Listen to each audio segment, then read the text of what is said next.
try and understand something. In wake of the FPO pullout and given the current situation, does India's position in the global financial markets get affected or does it get weakened in any way possible? No, I don't think. Otherwise, how did our foreign exchange reserve grow? Was it 8 billion in the recent last 2 days? The foreign exchange reserve in the last 2 days has gone up by 8 billion. So our macroeconomic fundamentals or our economy's image, none of which has been affected. Yes, FPOs come in, FIS come out, get out. These fluctuations are there in every market. But the fact that we have had 8 billions come in this last few days proves that the perception about India and in its inherent strengths is intact.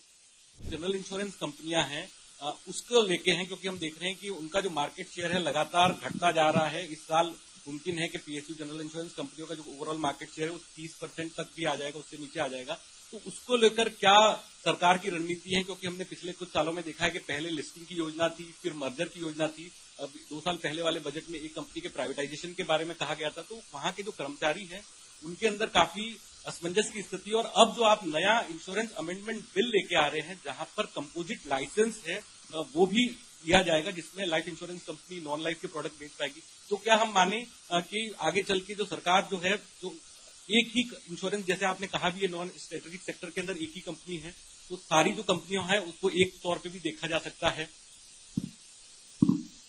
आप बहुत विस्तार से प्रश्न पूछे, मेरा जवाब एक जवाब होगा, मगर उसको आप हर एक आपके क्वेश्चन में जितने भी विविध अंश है उसके लिए तोड़ मोड़ नहीं करना। नहीं, ठीक है।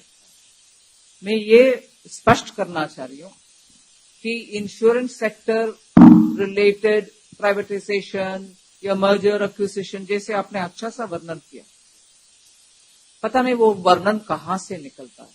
सरकार तो पॉलिसी एग्जैक्टली 2 बजट के पहले 21-22 बजट में स्पष्ट privatisation policy, public sector enterprises policy के द्वारा स्पष्ट की।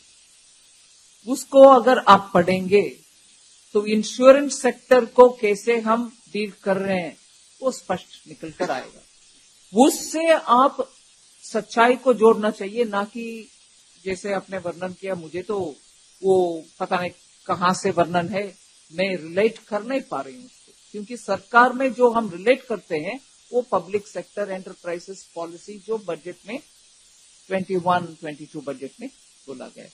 सो मैं आपसे एक रिक्वेस्ट करती हूँ, बिकॉज आप इतना अध्ययन करते हो इंश्योरेंस के ऊपर, वो पीएससी पॉलिसी को अध्ययन करो, उसके ऊपर आप भाषण भी दो, आप अच्छा भाषण देते